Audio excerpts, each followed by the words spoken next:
कक्षा दसम सभी भैया ध्यान दें। प्रश्नावली 3.2 आपकी चल रही थी, जिसमें अंतिम प्रश्न आपको बताना है। आप अपनी किताब देखिए, क्वेश्चन नंबर 7। ठीक है, लिखा है समीकरणों x - y + 1 = 0 और 3x + 2y - 12 = 0 का ग्राफ खींचिए। क्या खींचना है? ग्राफ बनाना आपको आता है ना। x अक्ष और इन रेखाओं से बने त्रिभुज के शीर्षों के निर्देशांक भी ज्ञात करिए। निर्देशांक भी ज्ञात करना कक्षा 9 में आपने पढ़ा था।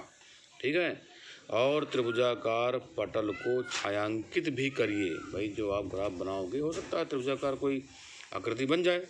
ठीक है, तो उसको आपको छायांकित भी करना है। ठीक है, तो क्वेश्चन नंबर 7 समीकरण दिया गया है x - y + 1 = 0। आपको याद होगा कि इस समीकरण से समीकरण 1 हो गया। क्योंकि ग्राफ खींचना है तो आपको सारणी बनानी पड़ेगी। ठीक है, तो हमने क्या किया देखिए, x + 1 = +y। भैया ऋण y है, उधर गया तो धन y हो गया। बोलिए ठीक है। अब आप से कहा जाए कि y बराबर क्या होगा, तो y = x + 1। ठीक है, ये आपको अच्छी प्रकार से मालूम है कि y का मान हमने x के पदों में निकाल लिया। ठीक, अब इसी की सहायता से हम सारणी बनाएंगे, टेबल बनाएंगे। याद है ये? अब आपको याद होना चाहिए कि यहाँ हम लिख रहे हैं x, यहाँ लिख रहे हैं y।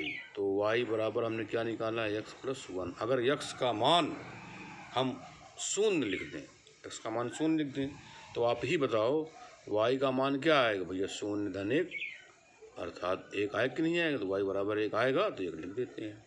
अब x का मान क्या लिख दें? 4 लिख दें। अगर 4 लिख देते हैं तो 4 × 1 = 5 हो जाएगा। इस प्रकार आप मनचाहा मान x का जो आप चाह रहे हो लिख सकते हैं। लेकिन ध्यान रहे, आप प्रयास यही करेंगे कि जो हम मान x का लिखेंगे वो पूर्ण संख्या हो तो ज़्यादा अच्छा है। ठीक है, क्योंकि पूर्ण संख्या का हम ग्राफ आसानी से बना सकते। ठीक है, तो अब इस सारणी से, है ना, इस सारणी से क्या करेंगे आप? भाई ग्राफ बनाएंगे। याद है? अब ग्राफ कैसे बनाओगे देख लीजिए। जब आप ग्राफ बनाओगे तो आपको याद होगा, हमने बताया था कि क्या खींचोगे आप? भैया y अक्ष, और क्या खींचते थे? x अक्ष, है ना। ये कैसे खींचोगे आप? पटरी से, रूलर से। ठीक है, ये क्या हो गया? आपका मूल बिंदु हो गया, है ना। ये कै खाने हैं? 10 खाने छोटे, 10 खाने छोटे हैं, तो इसको क्या मानेंगे आप? 1।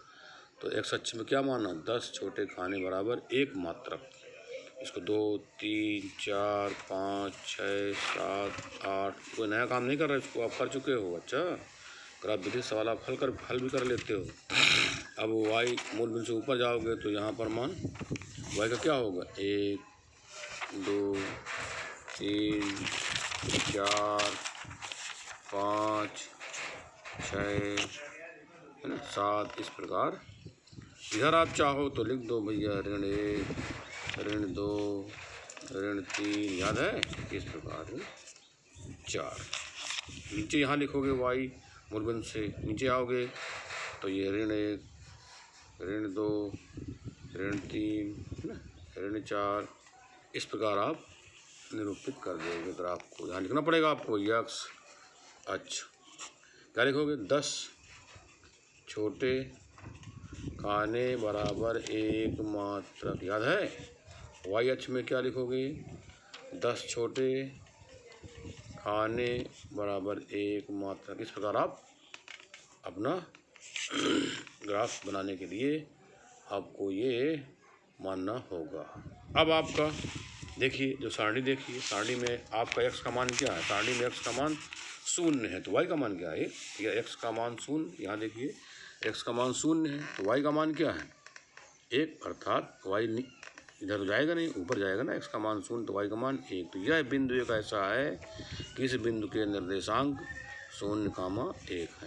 ठीक है, याद रहेगा? ये याद रहे आपको? अच्छा, अब है x का मान 4 और y का मान 5। x का मान 4 का मतलब ये, और y का मान 5 का मतलब ऊपर जाएंगे आप, तो 5 कहाँ पड़ेगा, यहाँ ये, तो ये बिंदु आपको प्राप्त हो गया। तो ये 4,5, तो इस बिंदु पे जो निर्देशांक प्राप्त हो गया 4,5। अब आप क्या करेंगे, स्केल से आप इसको मिलाएंगे। किससे मिलाएंगे, स्केल से। तो स्केल से जब आप मिलाओगे, ठीक है, तो पहले समीकरण का ग्राफ प्राप्त हो जाएगा। अब आप स्केल जब मिलाओगे तो हमें लग रहा है शायद ये इस प्रकार का ग्राफ बनेगा। ठीक है, ये हम ऐसे मिला दे रहे हैं, आप पटरी से ही मिलाओगे, ध्यान रहे ये। ठीक है, तो ये समीकरण 1 का ग्राफ बन गया। आप कॉपी देखिए फिर से, ये समीकरण 1 था ना आपका, तो इसका ग्राफ हमने प्राप्त कर लिया। किस समीकरण का ग्राफ है आप लिख दीजिए भैया, ये x माइनस वाई प्लस 1 बराबर 0 का ये ग्राफ है, जो कि एक सीधी रेखा प्राप्त होती है। अब आपकी किताब में समीकरण 2 है। आप किताब में कौन समीकरण है, 2, तो किताब देख लीजिए फिर से। लिखा है 3x प्लस 2y माइनस 12। क्या लिखा हुआ है, 3x प्लस 2y, लिखेंगे आप 3x plus 2y minus 12 is equal to 0। ठीक है, अब इससे भी आप y का मान x के पदों में लिखेंगे।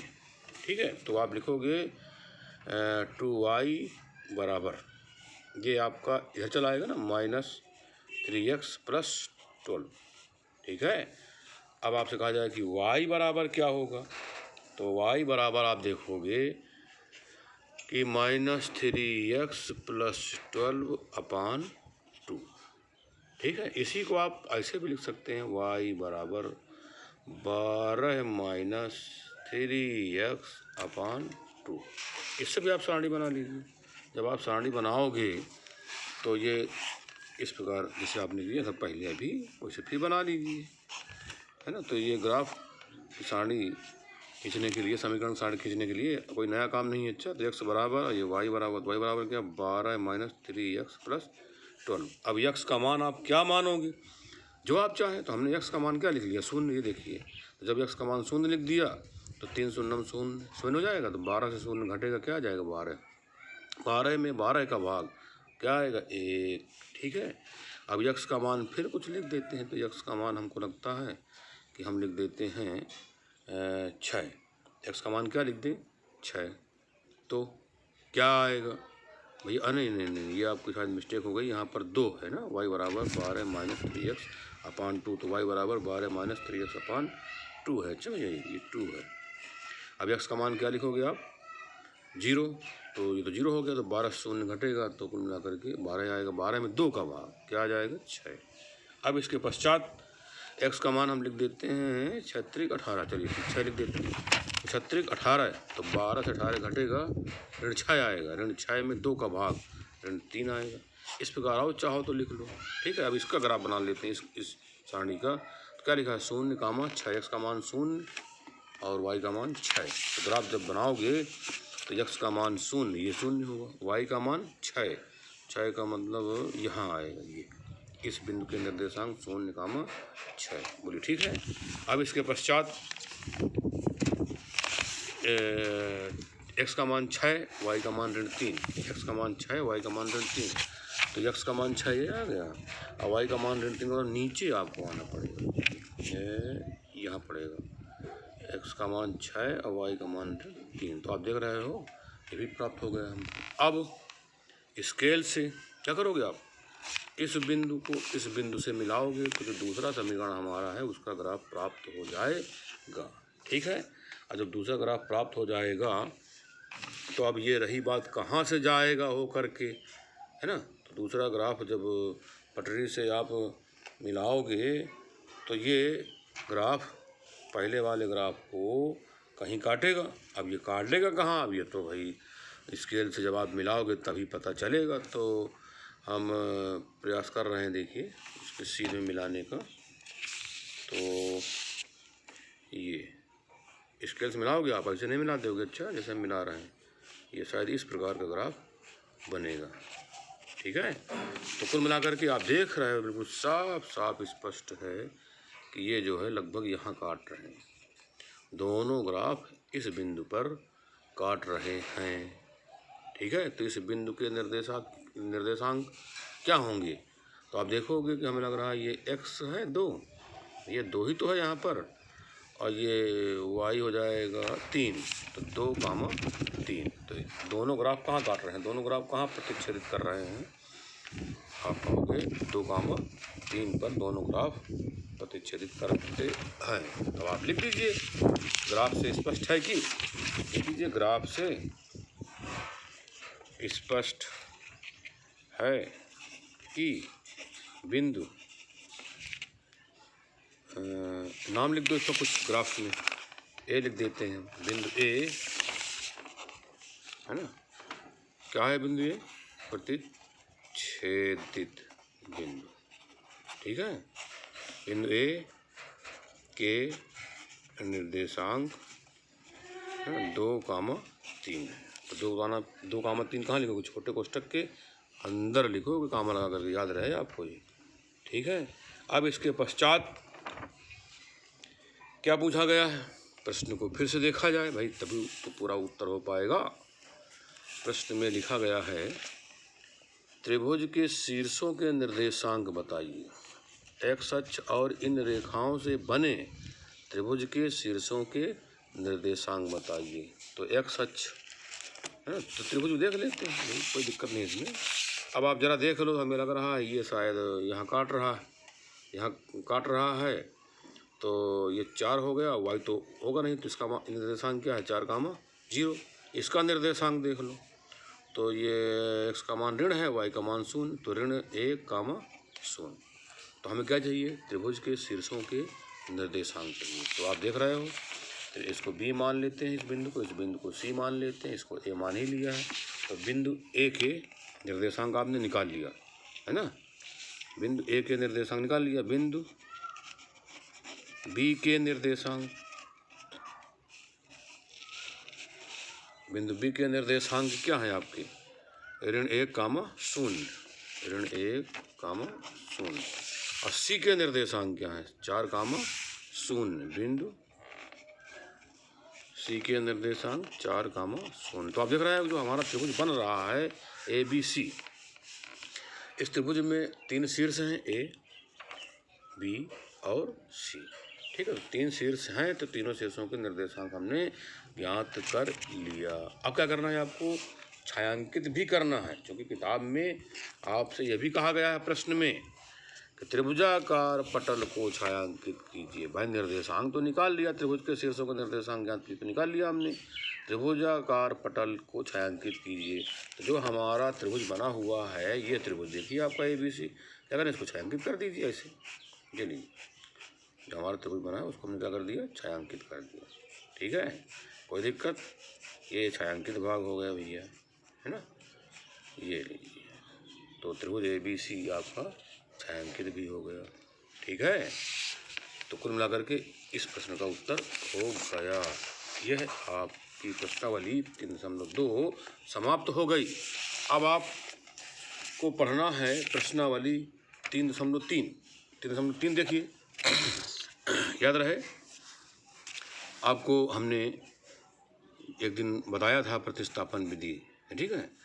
तो आपको इस प्रश्नावली में जितने भी सवाल हैं सभी को प्रतिस्थापन विधि से हल करना है।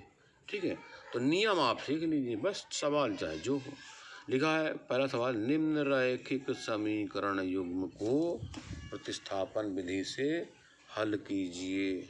ठीक है, तो एक छोटा सा एग्जाम्पल फर्स्ट पार्ट देते हैं, बहुत सरलता से आपको समझ में आ जाएगा। x + y = 14 लिखा हुआ है, x + y = 14, क्या लिखा हुआ है? x + y = 14। तो देखिए, जो आपका समीकरण 1 है वो x + y = 14 है। तो हम समीकरण 1 को लिख देते हैं भैया। एक्सरसाइज 3.3 क्या लिखा है? पहला फर्स्ट पार्ट, x + y = 14। अब फिर लिखा है x - y = 4। ये समीकरण फर्स्ट, ये समीकरण सेकंड। सभी भैया ध्यान दीजिएगा, आपको क्या सीखना है? केवल नियम सीखना है। ठीक है, समीकरण फर्स्ट से आप जानिए समीकरण फर्स्ट हमारा क्या है? x + y = 14। समीकरण फर्स्ट है यही का आपका।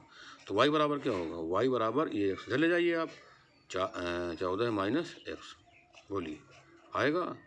तो वाई का मान किसके पदों में लिख दिया, एक्स के पदों में लिख दिया। जब वाई का मान एक्स के पदों में लिख दिया तो समीकरण फर्स्ट से आपने प्राप्त किया। तो वाई का मान कहाँ रख दोगे, सेकंड में, ठीक है। तो आप लिख दीजिए वाई का मान समीकरण सेकंड में रखा। समीकरण सेकंड क्या है, एक्स माइनस क्या लिखा, वाई। वाई की जगह में क्या लिखना है आपको, 14 माइनस एक्स।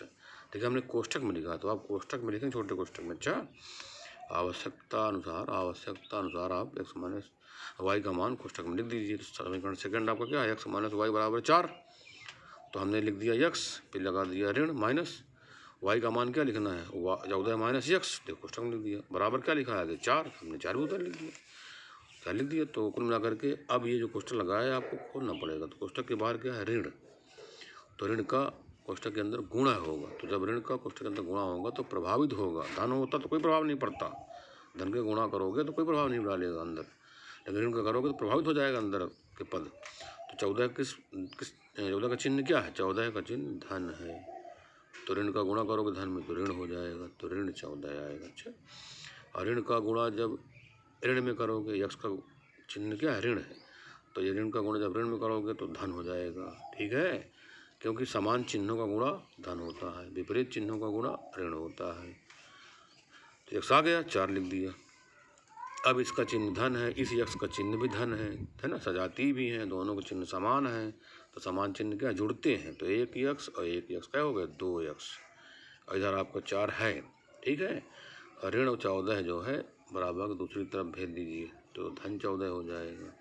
अब दोनों 14 4 18 हो जाएंगे, तो 2 यक्स बराबर 18, तो यक्स बराबर 18/2, क्या जो है भैया एक्स का मान 9 आ गया, 18 में 2 का भाग दे दिया। अब हमने समीकरण 1 का प्रयोग कर लिया, ठीक है। तो समीकरण 1 से हमने किसका मान निकाला भैया, अभी वाई का मान निकाला था एक्स के पदों में, अब चाहो तो यक्स का मान निकाल लो, ठीक है। समीकरण 1 से निकाल दें, चाहे समीकरण 2 से निकाल दीजिए।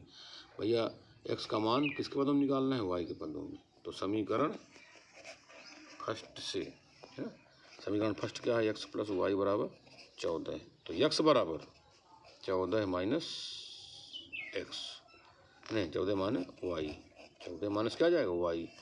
तो एक्स का मान कहाँ रखोगे, एक्स का मान समीकरण सेकंड में रख दिया।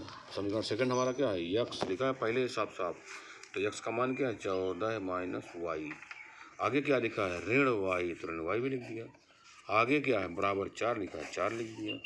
तो 14, अब ये ऋण वाई और ऋण वाई क्या हो जाएंगे, जुड़ जाएंगे। क्यों, क्योंकि ये चिन्ह दोनों के समान है, समान चिन्ह जुड़ते हैं। तो ऋण 1 वाई और ऋण 1 वाई क्या हो गया, ऋण 2 वाई बराबर 4, ठीक है। अब 14 धन में है ऋण में है, भाई 14 धन में है, तो जब बराबर दूसरी तरफ जाएगा तो ऋण हो जाएगा। तो 2 वाई बराबर 4 माइनस 14, तो ऋण 2 वाई बराबर 4, 14 घटा लो तो 10 तो आएगा, और चिन्ह कौन चलेगा, ऋण का। तो वाई बराबर ऋण 10/2 है ना, तो 2 1 कम 2, 2 पंचे 10, और ऋण कट ही जाएगा। तो एक्स वाई का मान क्या आ गया, 5। तो आपने देखा एक्स बराबर 9, वाई बराबर 5। तो याद रहे आपको क्या सीखना है, नियम सीखना है।